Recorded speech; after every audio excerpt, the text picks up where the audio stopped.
তুমি কি কখনো লক্ষ্য করেছ যে কিছু মানুষের উপস্থিতি পরিস্থিতি বদলে দিতে পারে, কিন্তু মানুষ তোমার কথা হালকাভাবে নেয়, সিদ্ধান্তগুলি প্রশ্নবিদ্ধ হয় এবং আপনাকে ছাড়াই সিদ্ধান্ত নেওয়া হয়? যদি তাই হয়, তাহলে আজকের ভিডিওটি আপনার জীবনের এক গুরুত্বপূর্ণ মোড় হতে পারে। আমরা চাণক্য নীতি থেকে 7টি শক্তিশালী শিক্ষা নিয়ে আলোচনা করব, যা আপনাকে এতটাই শক্তিশালী করবে যে অন্যরা আপনাকে ছাড়া কোনো সিদ্ধান্ত নেওয়ার আগে 100 বার ভাববে। এগুলি কেবল অনুপ্রেরণামূলক উক্তি নয়, বরং কঠোর সত্য, যা আপনাকে ভেঙে ফেলার পরিবর্তে শক্তিশালী করবে। যখন পৃথিবী আপনার দুর্বলতাগুলি অনুসন্ধান করছে, যখন লোকেরা আপনার পরাজয়ের গল্প লিখতে চাইবে, তখন এই নীতিগুলি আপনাকে মানসিক এবং কৌশলগত শক্তি দেবে, যা কেবল আপনার ব্যথাকে শক্তিতে রূপান্তরিত করবে না, বরং আপনার সমালোচকদের জন্য একটি প্রাচীর তৈরি করবে যা ভাঙা অসম্ভব হবে। যদি আপনি আজ ভেঙে পড়েছেন, একা বা বিভ্রান্ত বোধ করছেন, যদি আপনার কঠোর পরিশ্রম উপেক্ষা করা হচ্ছে এবং লোকেরা আপনার ক্ষমতা নিয়ে সন্দেহ করছে, তাহলে এই নীতিগুলি আপনার জন্য একটি নতুন সূচনা হতে পারে। মনে রাখবেন, মানুষ আপনাকে দুর্বল মনে করে, কারণ তারা এখনও আপনার আসল শক্তি দেখেনি। তাই আজ থেকে আসুন আমরা নিজেদেরকে এতটাই শক্তিশালী করি যে বিশ্ব আপনাকে ছাড়া কোনো সিদ্ধান্ত নিতে ভয় পাবে। প্রথমত, নিজেকে সম্মান করুন, নইলে বিশ্ব আপনাকে প্রত্যাখ্যান করবে। কিছু মানুষ মনে করে যে যদি তারা ভদ্র এবং বিনয়ী থাকে এবং অন্যদের কথা শোনে, তাহলে পৃথিবী তাদের সম্মান করবে। কিন্তু সত্য হলো, এই পৃথিবীতে যখন আপনি নিজেকে দেখতে শুরু করেন, তখনই আপনার সম্মান শুরু হয়। যদি আপনি নিজেকে অবমূল্যায়ন করেন, তাহলে পৃথিবী আপনাকে উপেক্ষা করতে শুরু করবে। যদি আপনি নিজেকে অবমূল্যায়ন করেন, তাহলে মানুষ আপনাকে পায়ের তলায় ফেলে সময় নষ্ট করবে না। এই পৃথিবী একজন হাসি মুখে নয়, একজন দৃঢ় কাঁধকে সম্মান করে। যদি আপনি নিজের মূল্য বুঝতে না পারেন, তাহলে অন্য কেউ কেন? মানুষ যেখানে শক্তি দেখে, তার কাছে মাথা নত করে। আপনি কতটা ভালো, আপনি অন্যদের জন্য যা করেছেন তা মূল্যহীন।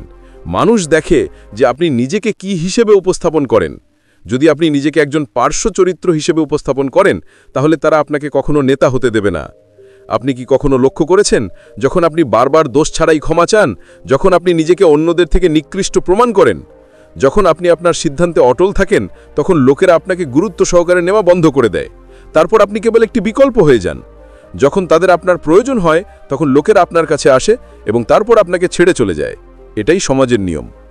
যারা নিজেকে শক্তিশালী হিসেবে উপস্থাপন করে না, তাদের শক্তিশালী বলে মনে করা হয় না।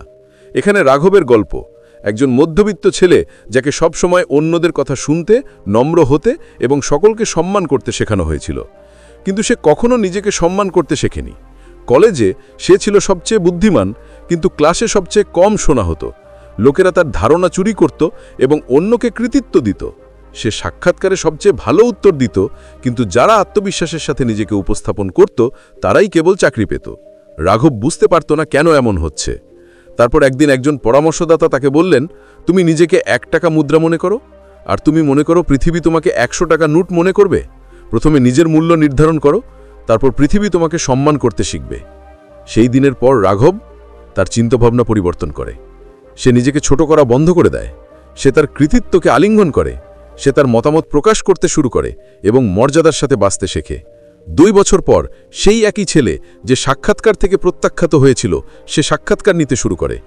কিন্তু আত্মসম্মান কেবল ভঙ্গি প্রকাশের বিষয় নয়, এর অর্থ আসলে নিজের পক্ষে দাঁড়ানো এবং নিজের সত্যকে বেঁচে থাকা।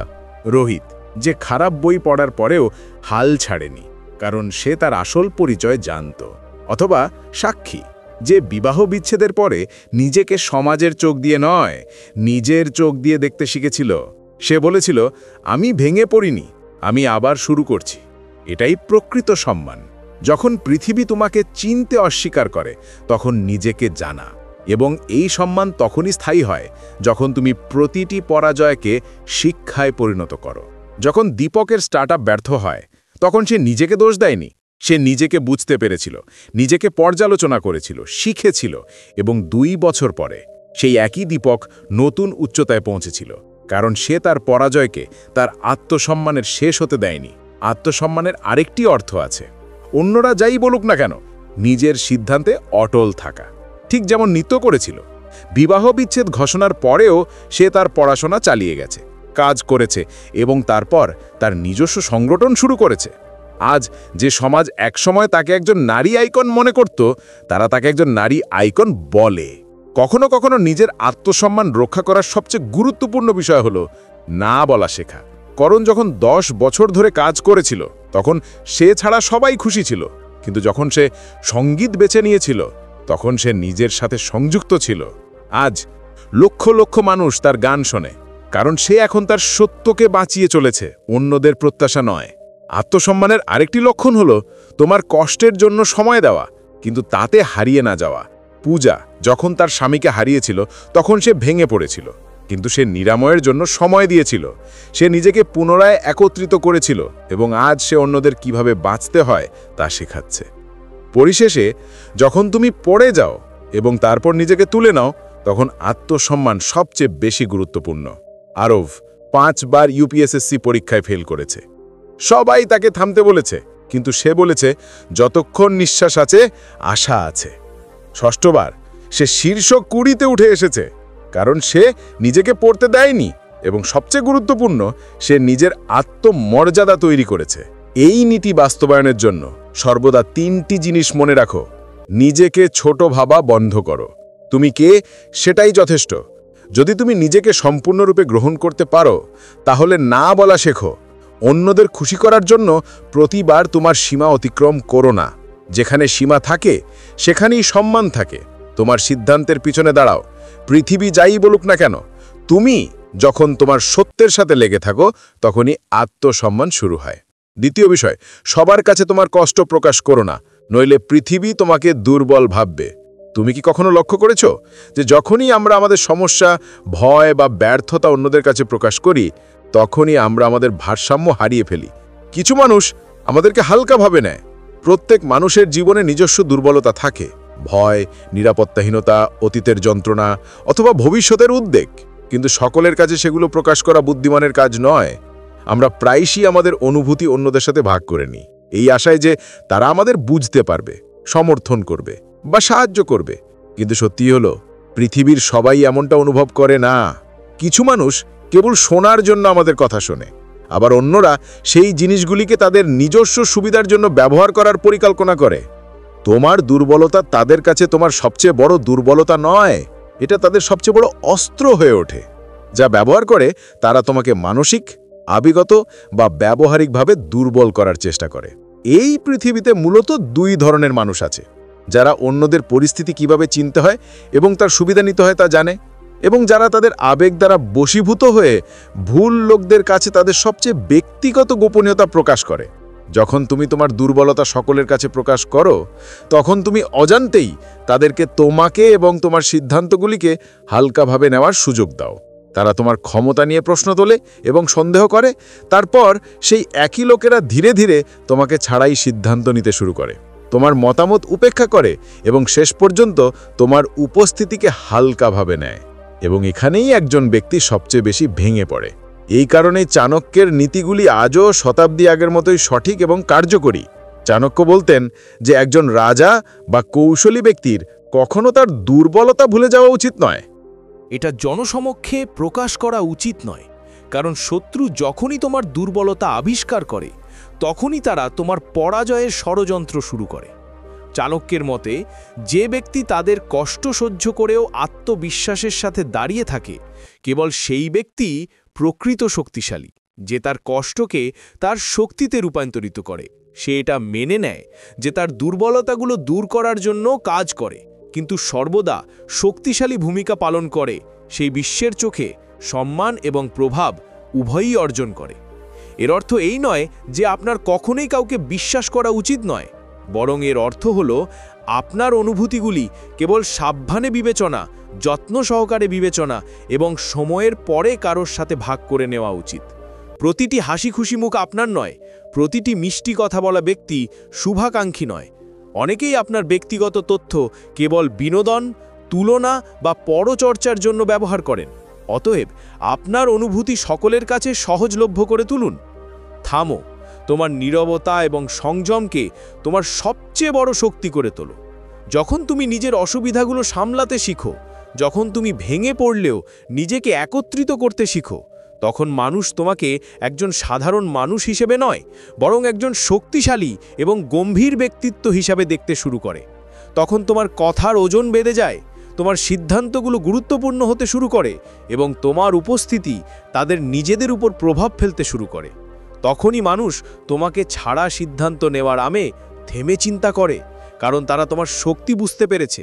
তাই মনে রেখো, তোমার দুর্বলতাগুলো স্বীকার করা দুর্বলতা নয়, বরং সবার কাছে সেগুলো প্রকাশ করা একটি বড় ভুল। অন্যদের সামনে তোমার ত্রুটিগুলো নিয়ে কান্নাকাটি করার পরিবর্তে ভেতর থেকে সেগুলো উন্নত করার জন্য কাজ করো। যখন তুমি নিজের সবচেয়ে শক্তিশালী সমর্থন হয়ে উঠবে, তখন পৃথিবী স্বয়ংক্রিয়ভাবে তোমাকে শক্তিশালী হিসাবে চিনবে। আর যদি তুমিও আজ এই সর্বশ্রেষ্ঠ শক্তিকে আলিঙ্গন করার সিদ্ধান্ত নিও, তাহলে মন্তব্যে লেখো, আজ থেকে আমি আমার দুর্বলতাগুলো কাউকে দেখাবো না, আমি নিজেকে শক্তিশালী করে তুলব। 3 নম্বর, সবচেয়ে বিপজ্জনক শক্তি ভাঙা থেকে জন্মায়। তুমি কি জানো একজন মানুষের আসল শক্তি কোথা থেকে আসে? করতালি থেকে নয়, প্রশংসা থেকে নয়, আরামদায়ক জীবন থেকে নয়, যেখানে সবকিছু সহজেই আসে। সত্যিকারের শক্তির জন্ম হয় ভাঙন থেকে। যেদিন থেকে তোমার হৃদয় ভেঙে যায়, যার ওপর তুমি তোমার পুরো জীবন গড়ে তুলেছিলে, যেদিন থেকে তুমি হৃদয় পরিশ্রম করেও খালি হাতে ফিরে এসেছিলে, যেদিন থেকে তোমাকে অপমানিত করা হয়েছিল, একপাশে ফেলে দেওয়া হয়েছিল, আর মানুষ তোমাকে মূল্যহীন এবং তোমার সামনে ব্যর্থ বলে ঘোষণা করেছিল, সেই মুহূর্তে একজন মানুষ ভেতর থেকে ভেঙে পড়ে। তাদের পরিচয়, তাদের আত্মসম্মান, তাদের আত্মবিশ্বাস সব ভেঙে যায়। কিন্তু সেই ধ্বংসস্তূপের নিচে কোথাও একটি জীবন্ত স্ফুলিঙ্গ থাকে। একটি ক্ষুদ্র কণ্ঠস্বর জিজ্ঞাসা করে, যদি আমি আজ ভেঙে পড়ি, তাহলে কি আমি সত্যিই শেষ? এবং এখান থেকেই প্রকৃত পরিবর্তন শুরু হয়। ঠিক যেমন মাটিতে পুঁতে রাখা একটি বীজকে নিজেকে ভেঙে ফেলার যন্ত্রণা সহ্য করতে হয়, অন্ধকারে চাপা পড়ে এবং নিজেকে ভেঙে ফেলার যন্ত্রণা সহ্য করতে হয় একটি শক্তিশালী বৃক্ষে পরিণত হতে, একইভাবে একজন ব্যক্তিকে তাদের পুরনো চিন্তাভাবনা, তাদের ভয়, তাদের সম্পর্ক এবং তাদের দুর্বলতাগুলিকে ভেঙে ফেলতে হয়। কেবল তখনই তাদের মধ্যে একটি নতুন শক্তিশালী ব্যক্তির জন্ম হয়। মানুষ মনে করে যে তোমাকে ভেঙে ফেলার ব্যক্তিটিই তোমার শত্রু, কিন্তু সত্য হলো তিনিই তোমার সর্বশ্রেষ্ঠ শিক্ষক হয়ে ওঠেন।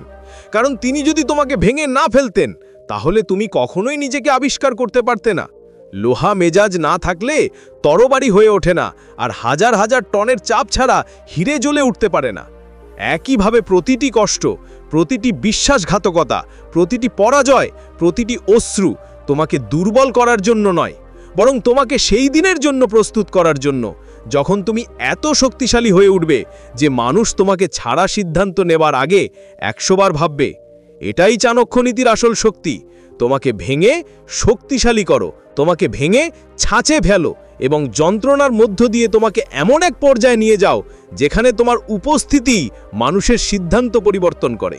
নম্বর 4, কখনো না। রাগ বা বেদনার মধ্যে এমন কিছু বলো না যা তোমার ভবিষ্যৎকে পুড়িয়ে দেবে। বলা হয় যে একজন মানুষের আসল শক্তি তার শরীরে নয়, তার জিহ্বার উপর নিয়ন্ত্রণে। আর যদি তুমি এত শক্তিশালী হতে চাও যে মানুষ তোমাকে ছাড়া সিদ্ধান্ত নিতে ভয় পায়, তাহলে প্রথমে তোমাকে তোমার রাগ এবং বেদনা নিয়ন্ত্রণ করতে শিখতে হবে। কারণ রাগ এবং বেদনা এমন শত্রু যারা বাইরে থেকে নয়, ভেতর থেকে আক্রমণ করে। সেই মুহূর্ত যখন কেউ তোমার সাথে বিশ্বাসঘাতকতা করে, যখন কেউ তোমার ভালোকে দুর্বলতা ভেবে তোমাকে কষ্ট দেয়, যখন কেউ তোমার বিশ্বাস ভঙ্গ করে, সেই মুহূর্তে হৃদয় কাঁদে। এখন কথা বলো এবং তাকে শিক্ষা দাও, তাদের নিজস্ব ভাষায় উত্তর দিন। কিন্তু এই মুহূর্তেই সবচেয়ে বড় ভুল করা হয়। রাগের বশে বলা কথাগুলো তীর নয়, এগুলো আগুনের মতো, যা অন্যকে নয় বরং তোমার নিজের ভবিষ্যৎকে পুড়িয়ে দেয়। প্রতিটি মানুষের জীবনে এমন কিছু মুহূর্ত আসে যখন তাদের হৃদয়ের ঝড় তাদের জিভ দিয়ে বেরিয়ে আসতে প্রস্তুত থাকে। কিন্তু জ্ঞানী ব্যক্তি হলেন তিনি, যিনি সেই ঝড়কে আটকাতে পারেন। কারণ আপনি ব্যথার সময় যা বলেন তা আপনি নন, আপনার রাগই কথা বলে। রাগ কখনো ভবিষ্যৎ তৈরি করে না, এটি কেবল এটিকে ধ্বংস করে। চাণক্য বলতেন যে যিনি তার রাগকে জয় করেন তিনিই কেবল পৃথিবী শাসন করতে পারেন, এবং এটি সহজ উপদেশ ছিল না। এই নীতিই তাকে একজন ঋষি থেকে ইতিহাসের সবচেয়ে শক্তিশালী কৌশলবিদদের একজনে রূপান্তরিত করেছিল। তিনি শিখিয়েছিলেন যে রাগ একজন ব্যক্তির বুদ্ধিকে অন্ধ করে দেয়, এবং সেই অন্ধকারে নেওয়া একটি ভুল সিদ্ধান্ত একজন ব্যক্তিকে এমন একটি গর্তে ঠেলে দিতে পারে যেখান থেকে বেরিয়ে আসতে বছরের পর বছর সময় লাগে। ভেবে দেখুন কতবার আপনি দেখেছেন যে রাগের বশে বলা কথার মাধ্যমে মানুষ সম্পর্ক ভেঙে ফেলে, কেরিয়ার কেরিয়ার নষ্ট করে এবং তাদের সম্মান হারায়। তরবারির ক্ষত সারতে পারে, কিন্তু জিহ্বার ক্ষত কখনো সারতে পারে না। আর সবচেয়ে বিপজ্জনক বিষয় হলো, এই ক্ষতগুলি অন্যদের ক্ষতি করে না, এগুলি আপনাকে ভেতর থেকে ফাঁকা করে দেয়। কখনো কখনো ব্যথা এত গভীর হয় যে হৃদয় আপনাকে কথা বলতে, চিৎকার করতে, প্রতিশোধ নিতে বলে, কিন্তু এটি দুর্বলতা। হৃদয় ভাঙার পরেও আপনার জিহ্বা নিয়ন্ত্রণে রাখার মধ্যেই শক্তি নিহিত। এটাই আসল শক্তি, এটাই চাণক্য নীতির ভিত্তি। দীপকের গল্পের মতো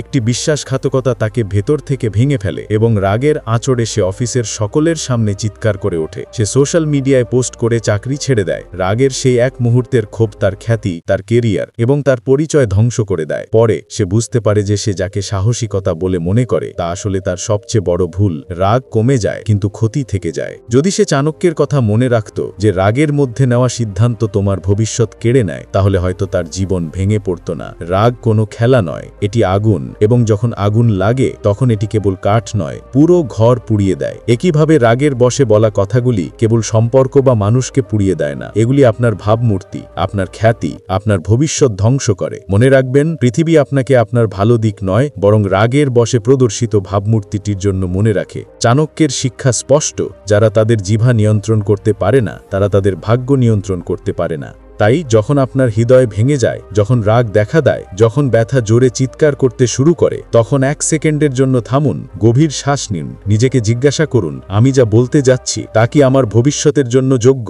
10-এর মধ্যে 10 বার উত্তর হবে না।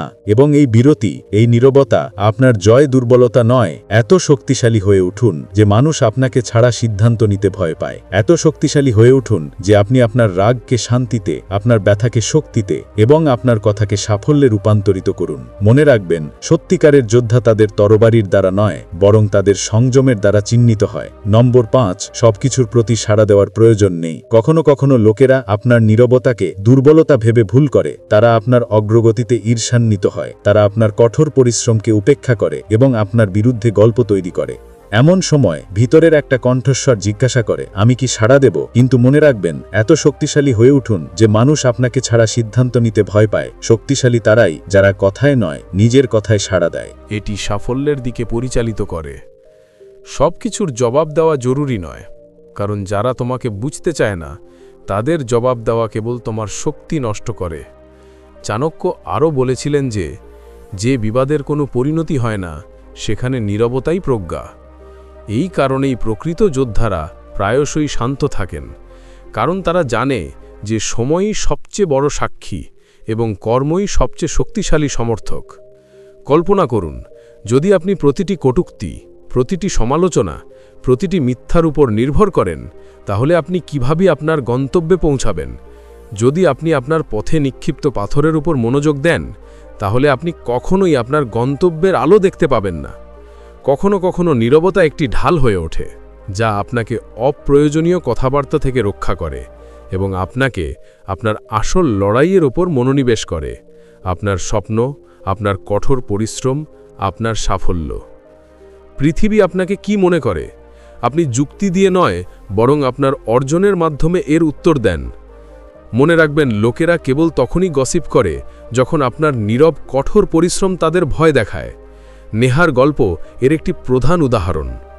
যখন নেহা পরীক্ষায় শীর্ষস্থান অর্জন করে এবং তার নিজস্ব স্টার্টআপ শুরু করে, তখন তার অগ্রগতি মানুষের হৃদয়কে ছিন্নে ফেলে।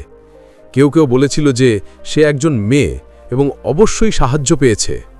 অন্যরা বলেছিল যে সে লোক দেখানো করছে। সে চাইলে একটি ভিডিও তৈরি করে এবং পোস্ট করে প্রতিক্রিয়া জানাতে পারত, কিন্তু সে তার প্রতিক্রিয়া কথায় নয়, বরং তার কাজে প্রকাশ করেছিল। সে 2 বছর ধরে নীরবে কাজ করেছিল এবং যখন তার কোম্পানি কোটি টাকার অফার পেয়েছিল, তখন বিশ্ব তার পায়ে মাথা নত করেছিল। সে সাক্ষাৎকারে কেবল একটি কথা বলেছিল, যদি আমি উত্তর দিতাম তাহলে আমি তাদের খেলা খেলতাম।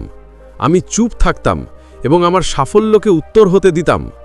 এটাই নীরবতার শক্তি। চাণক্য এই পদ্ধতি শেখান। যারা বিতর্কে সময় নষ্ট করে, তারা তাদের শক্তি হারিয়ে ফেলে। তার মতে, নীরবতা এমন একটি অস্ত্র যা শত্রুকেও বিভ্রান্ত করে এবং সময়ের সাথে সাথে আপনার শক্তির স্বতঃস্ফূর্ত হয়ে ওঠে। তাই যখন কেউ আপনাকে ছোট করার চেষ্টা করে, যখন পরিস্থিতি আপনাকে ভেঙে ফেলতে শুরু করে, যখন লোকেরা আপনাকে উত্তেজিত করার চেষ্টা করে, তখন মৃদু হেসে নিজেকে বলুন, আমি সাড়া দেব না, আমি কেবল এগিয়ে যাব এবং একদিন আমার সাফল্যই আমার সবচেয়ে বড় উত্তর হবে। সর্বদা মনে রাখবেন, সাফল্যের কণ্ঠস্বর পৃথিবীর সবচেয়ে উচ্চস্বরে থাকে এবং এটি কেবল তারাই অর্জন করে যারা নীরবে তাদের পথে চলতে থাকে। 6 নম্বর, যদি আপনি শিখতে চান, প্রতিটি পরাজয়ের মধ্যেই একটি শিক্ষা থাকে। আমরা প্রায়শই ধরে নিই যে পরাজয় মানেই শেষ। যখন আমরা একটি খারাপ ফলাফল পাই, যখন একটি সম্পর্ক ভেঙে যায়, যখন একটি স্বপ্ন ভেঙে যায়, তখন মনে হয় যেন পৃথিবী থেমে গেছে। আমরা নিজেদের অভিশাপ দিই, ভাগ্যকে দোষারোপ করি এবং কখনো কখনো এতটাই ভেঙে পড়ি যে আমাদের উঠে দাঁড়ানোর সাহসও হয় না। কিন্তু সত্য হল, প্রতিটি পরাজয়ের মধ্যেই লুকিয়ে থাকে একটি উপহার, একটি শিক্ষা, একটি সতর্কীকরণ, একটি দিক নির্দেশনা। কিন্তু আমরা কেবল তখনই এই উপহার পাই যখন আমরা পালানোর পরিবর্তে এটি থেকে শিক্ষা নেওয়ার সিদ্ধান্ত নিই। জীবনের সবচেয়ে বড় শিক্ষা বই থেকে নয়, ভেঙে পড়ার পর উঠে দাঁড়ানোর মাধ্যমে শেখা হয়। যে পড়ে যায় এবং তারপর এগিয়ে যায়, সেই প্রকৃত বিজয়ী। আমি আপনাকে একটি গল্প বলি। এটি আদিত্যের গল্প। আদিত্য ছোটবেলা থেকেই একজন মেধাবী টিস্যু ছিল। প্রতিটি ক্লাসে শীর্ষস্থান অর্জন করা এবং প্রতিটি প্রতিযোগিতায় জয়লাভ করা তার অভ্যাস ছিল। তার বাবা মা, আত্মীয় স্বজন এবং স্কুল শিক্ষকরা সবাই তাকে ভবিষ্যতের আইএএস অফিসার হিসেবে বিবেচনা করতেন। দ্বাদশ শ্রেণীর পর সে ইউপিএসসির জন্য প্রস্তুতি শুরু করে। তার প্রথম প্রচেষ্টায় সে খুব আত্মবিশ্বাসী ছিল, কিন্তু সে প্রিলিমিনারি পরীক্ষাতেও পাশ করতে পারেনি। তার দ্বিতীয় প্রচেষ্টায় সে ইন্টারভিউ পর্যায়ে উঠেছিল, কিন্তু চূড়ান্ত তালিকায় তার নাম আসেনি। তৃতীয় প্রচেষ্টায় সে এতটাই হতাশ হয়ে পড়েছিল যে সে তার প্রস্তুতি ছেড়ে দেয়। তার পরিবার তাকে কটূক্তি করতে শুরু করে, তার বন্ধুরা নিজেদের দূরে সরিয়ে দেয় এবং আদিত্য হতাশার দ্বার প্রান্তে চলে যায়। কিন্তু একদিন তার পুরনো নোটগুলো দেখার সময় সে কিছু বুঝতে পারে। আমি পরাজয়কে আমার কাছে আসতে দিয়েছিলাম, কিন্তু এই পরাজয় আমার শিক্ষক হতে পারত। সে তার দুর্বলতার একটি তালিকা তৈরি করেছিল। কোথায় সে ভুল করেছে, কি মিস করেছে, কি বুঝতে পারেনি। সে পরাজয়কে ছিন্ন ভিন্ন করেছিল এবং তার শিক্ষা বুঝতে পেরেছিল। তারপর তার চতুর্থ প্রচেষ্টায় সে সব কিছু বদলে ফেলেছিল। তার দৃষ্টিভঙ্গি, তার চিন্তাভাবনা, তার দৃষ্টিভঙ্গি। এবং সেই আদিত্য যে পরাজয়ের কারণে জীবনের উপর হাল ছেড়ে দিয়েছিল। আইএএস অফিসার আদিত্য ভার্মা এখন অনুপ্রেরণার উৎস হয়ে উঠেছেন।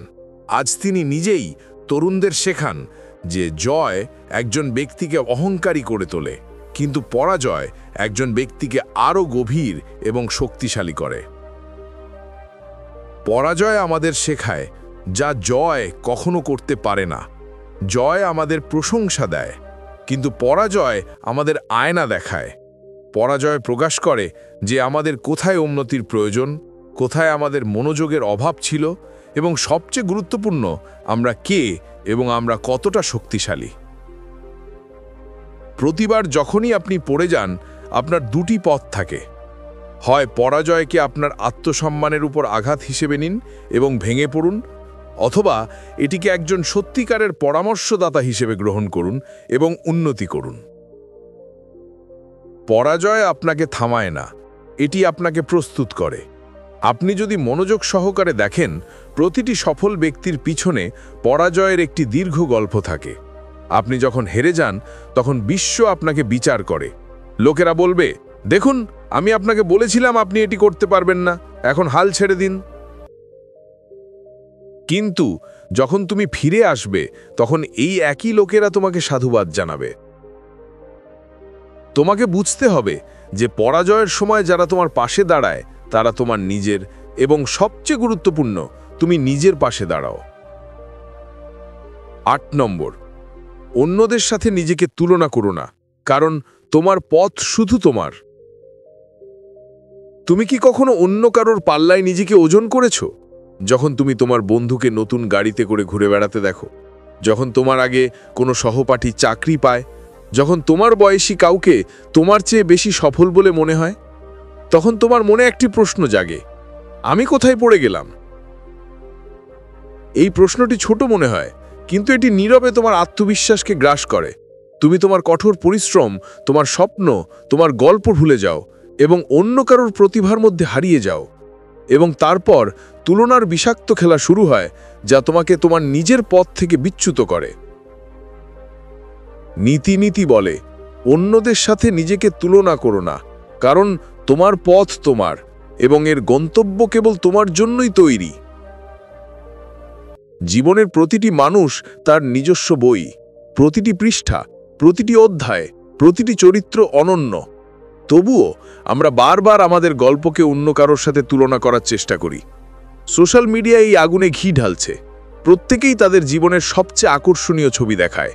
একটি নতুন গাড়ি, বিদেশ ভ্রমণ, একটি বিবাহবার্ষিকী, একটি পদোন্নতি, এবং আপনি পিছনে বসে ভাবেন, তার কাছে সবকিছু আছে, আমার কাছে কি আছে? কিন্তু সত্য হলো, আপনি তাদের পুরো গল্প জানেন না। আপনি তাদের ছবি দেখেন, তাদের কান্না দেখেন না। আপনি তাদের জয় দেখতে পান, তাদের সংগ্রাম দেখতে পান না। এবং সবচেয়ে গুরুত্বপূর্ণ, আপনি ভুলে যান যে আপনার গল্পটি এখনো সম্পূর্ণ হয়নি। আমি আপনাকে একটি গল্প বলি। মায়া ছিল একটি ছোট শহরের মেয়ে, যে ফ্যাশন ডিজাইনার হওয়ার স্বপ্ন দেখেছিল। সে কলেজে ভর্তি হয়েছিল, কিন্তু সেখানকার চাকচিক্য এবং গ্ল্যামার তাকে মুগ্ধ করেছিল। তার বন্ধুরা বড় ব্র্যান্ডের পোশাক পরত, তাদের ছবি ইনস্টাগ্রামে হাজার হাজার লাইক পেয়েছিল, কিন্তু মায়ার কাছে টাকা বা গ্ল্যামার কিছুই ছিল না। সে ভেবেছিল যে সে তাদের তুলনায় কিছুই নয়। সে তার সরলতাকে দুর্বলতা হিসেবে দেখতে শুরু করে। সে ডিজাইনিং ছেড়ে দেয় এবং তার অবস্থান খুঁজে বের করার চেষ্টা করে। মায়াও তাদের মতো হতে চেয়েছিল, দামি পোশাক, ঝলমলে জীবন। কিন্তু যতই সে অন্যদের মতো হতে চেয়েছিল, ততই সে নিজেকে দূরে সরিয়ে নিয়েছিল। একদিন সে একটি পুরনো ডায়েরি পেল, যেখানে সে তার স্বপ্নের স্কেচ লিখেছিল। সেই স্কেচগুলো দেখে সে বুঝতে পারল যে অন্য কারোর জীবনযাপনের চেষ্টায় সে নিজের গল্প ভুলে গেছে। সে তুলনা করা বন্ধ করার সিদ্ধান্ত নিল। সে আবার তার স্কেচগুলো তুলে নিল, দিনরাত পরিশ্রম করল এবং ধীরে ধীরে অনলাইনে তার ডিজাইনগুলো বিক্রি করতে শুরু করল। আজ মায়ার নিজস্ব ছোট ব্র্যান্ড মায়াজ কালার্স আছে, যা তার সরলতা এবং অনন্যতার জন্য পরিচিত। মানুষ তার প্রশংসা করে, কিন্তু সে আর কারোর প্রশংসা বা সমালোচনার উপর ভিত্তি করে নিজেকে মূল্য দেয় না। সে জানে যে তার পথ তার। তুলনা চোর। এটি আপনার আত্মবিশ্বাস, আপনার সুখ এবং সর্বোপরি আপনার সময় চুরি করে। যখন আপনি অন্য কারোর জীবনের দিকে তাকান এবং নিজের দোষ খুঁজে পান, তখন আপনি নিজেকে ছোট করছেন। ব্যক্তির পথ আলাদা। কেউই দ্রুত তাদের গন্তব্যে পৌঁছায় না। সবাই তাদের গন্তব্যে পৌঁছায়, কেউ দেরিতে, কেউ উঁচুতে ওঠে, কেউ ধীরে ধীরে। কিন্তু নিজের গন্তব্যে পৌঁছানোর অর্থ অন্যরা যা করছে তা করা নয়। নিজের গন্তব্যে পৌঁছানোর অর্থ নিজের শর্তে নিজের স্বপ্ন পূরণ করা। এই নীতি গ্রহণ করার জন্য আপনাকে 3টি জিনিস করতে হবে। নিজের পথে মনোনিবেশ করুন। প্রতিবার যখন আপনি অন্য কারো জীবন স্পর্শ করবেন, মন খারাপ লাগছে, তোমার স্বপ্নের একটা তালিকা তৈরি করো। এটা তোমাকে তোমার লক্ষ্যের কথা মনে করিয়ে দেবে। সোশ্যাল মিডিয়া থেকে বিরতি নাও। প্রতিটি গোলাপি ছবি বাস্তব হয় না। মনের শান্তি খুঁজে পেতে কিছুক্ষণ স্ক্রল করা বন্ধ করো। তোমার ছোট ছোট জয় উদযাপন করো। যত ছোটই হোক না কেন, প্রতিটি পদক্ষেপ তোমাকে তোমার গন্তব্যের কাছাকাছি নিয়ে যাচ্ছে। মনে রেখো, তোমার জীবন এমন কোনো দৌড় নয় যেখানে তোমাকে কাউকে হারাতে হবে। এটা এমন একটি যাত্রা যেখানে তোমাকে নিজেকে আবিষ্কার করতে হবে। যখন তুমি তুলনা করা বন্ধ করবে, তখন তুমি বুঝতে পারবে যে তুমি ইতিমধ্যেই কতটা বিশেষ। তোমার গল্প, তোমার সংগ্রাম, তোমার জয়, এই সব কিছুই শুধু তোমার জন্য লেখা। পৃথিবীর আর কেউ তোমার হতে পারে না এবং তোমাকে অন্য কারো হতে হবে না। তাই পরের বার যখন মনে হবে যে কেউ আমার চেয়ে এগিয়ে আছে, তখন নিজেকে বলো, আমি অন্য কারো গল্পে বেঁচে আছি না, আমি আমার নিজের গল্প লিখছি এবং সেই গল্পটি এত সুন্দর হবে যে একদিন মানুষ এটি পড়বে এবং অনুপ্রাণিত হবে। এটাই নীতি, সাদের সারমর্ম। অন্যদের সাথে নিজেকে তুলনা করো না, কারণ তোমার পথ তোমার এবং এর উজ্জ্বলতা শুধু তোমার জন্যই তৈরি। যদি তুমি তোমার জীবনের সম্মান, আত্মবিশ্বাস এবং মানসিক স্বাস্থ্য চাও, যদি আপনি আপনার শক্তি বৃদ্ধি করতে চান, তাহলে এখনই আমাদের চ্যানেলটি সাবস্ক্রাইব করুন। এখানে আপনি কেবল কথা বলবেন না, বরং এমন চিন্তাভাবনা এবং দৃষ্টিভঙ্গি পাবেন যা আপনাকে ভেতর থেকে শক্তিশালী করবে। আজই সাবস্ক্রাইব করুন এবং আপনার আসল শক্তি শনাক্ত করার দিকে প্রথম পদক্ষেপ নিন।